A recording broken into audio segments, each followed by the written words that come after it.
Bab 071. Gak lupa. Tapi kayaknya mama deh yang gagal paham maksud papa ajak mama kemari. Jawab Boril santai. Bukannya membantu Aprilia yang nampak kesulitan membuka laporan dan catatan-catatan di layar, Boril malah memilih untuk duduk di atas sofa mewahnya yang menghadap ke arah Aprilia. Mas sengaja ajak kamu ke sini yuk. Buat menemani Mas biar Mas gak bosen. Kan cuma kamu yang bisa bikin Mas gak bosen. Gak usah kerja sayang, cukup duduk manis di sini. Mau tiduran apa lagi? Boleh banget. Sambil pose seksi ya.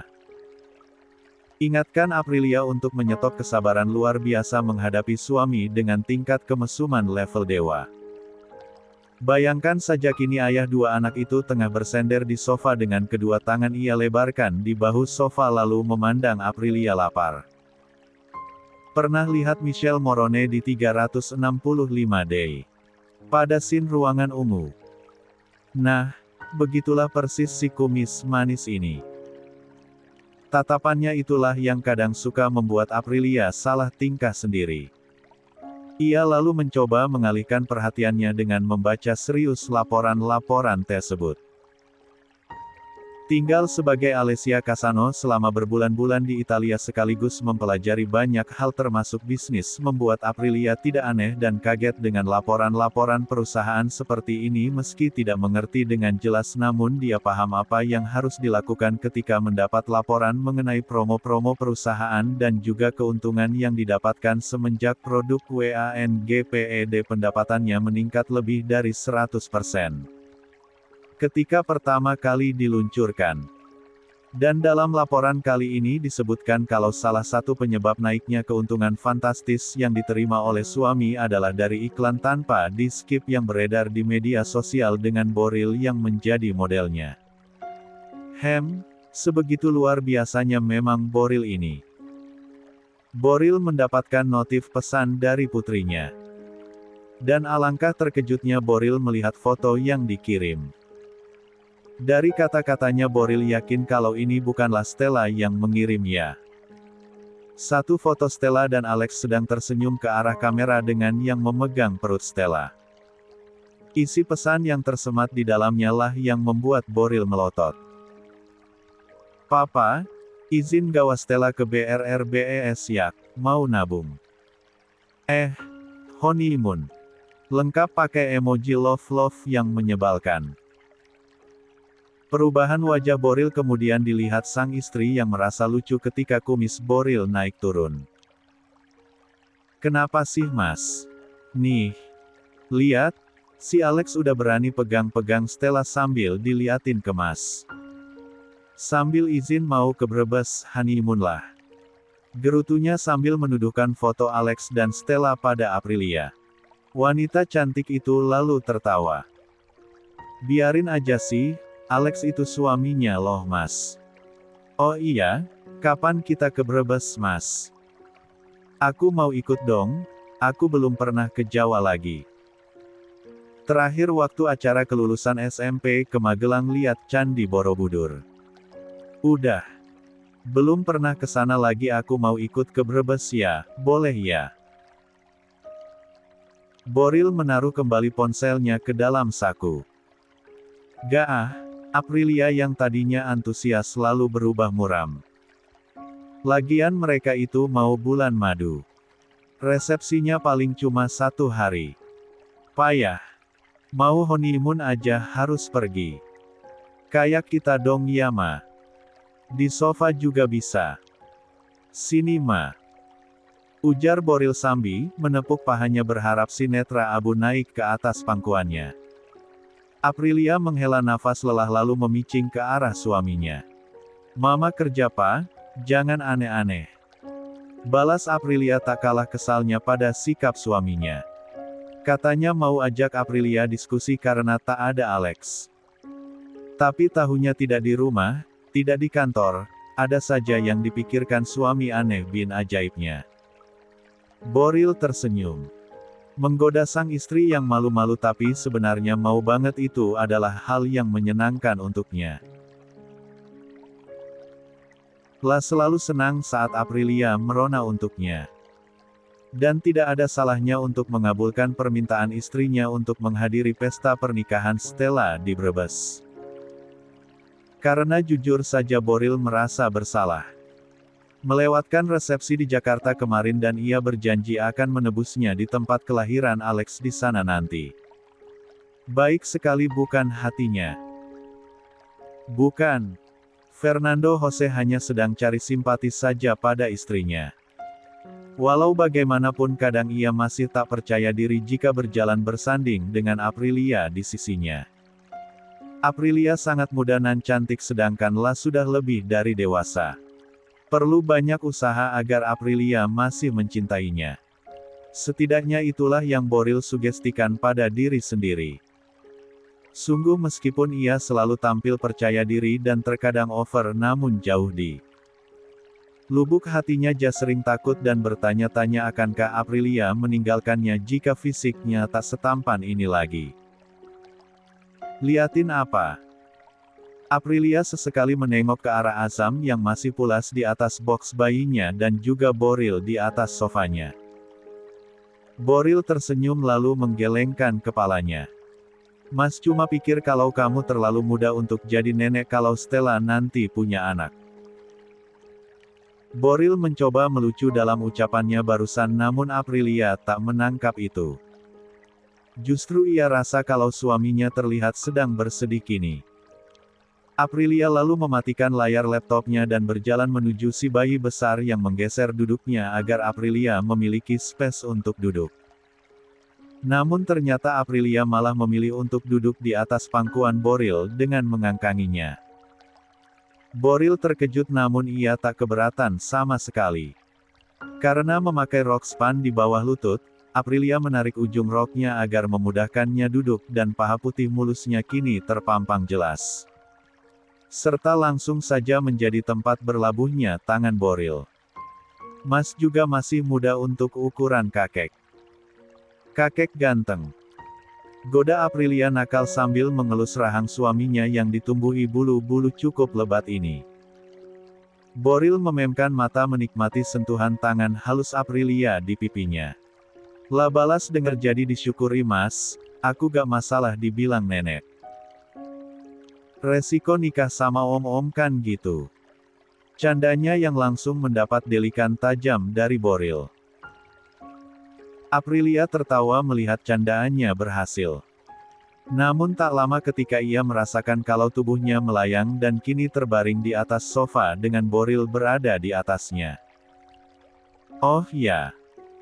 Dan ini salah satu resiko menikah dengan om-om juga. Aprilia membola kala Boril membuka satu persatu kancing kemejanya. Jangan om, nanti anak aku bangun. Aprilia berakting dengan tatapan memelas seolah tengah dipaksa padahal hatinya sudah tak sabar menerima sama yang mengingatkannya pada malam pertamanya dulu. Jangan. Jangan, berhenti om. Lebar berharap agar Boril mengulangi kegiatan menyenangkan tadi. Namun Boril tak jua melanjutkannya. Mas. Lagi, Boril tertawa. Jenis tawa yang akan membuat wanita manapun betah berlama-lama memandangnya. Boril sangat hafal akan istri kecilnya ini. Bibirnya selalu berkata tidak. Namun responsif tubuhnya berkata, Jain. Selalu mendamba sentuhannya. Apa yang lagi? Yang tadi. Yang tadi apa? Aprilia hampir menangis. Ia dalam posisi yang begitu sensual.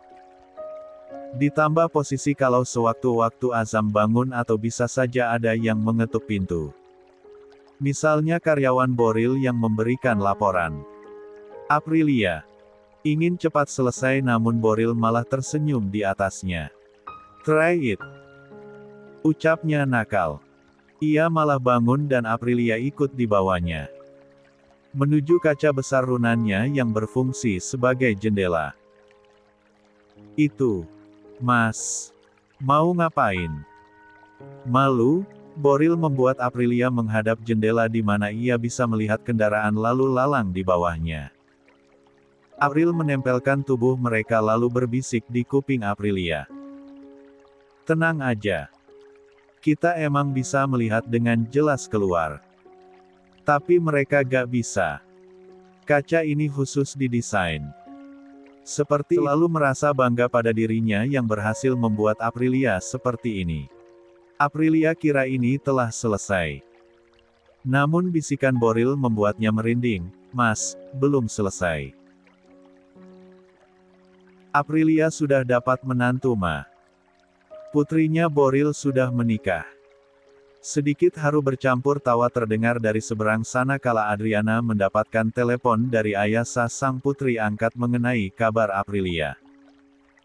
"Sampaikan salam Mama padanya. Maafkan Mama yang tak bisa pulang." Adriana menjeda sedikit ucapannya sebelum melanjutkannya kembali. "Jika nanti masa berakhirnya tahanan rumah selesai dan Mama serta Papa terbebas maka kami akan segera pulang ke Jakarta. Kami juga ingin menemui Azam." Terang Adriana lagi dengan tangis yang tertahan namun tetap memaksakan senyumnya. Ayasa tersenyum meski ia tahu jika senyumnya tak bisa ditengok oleh Adriana.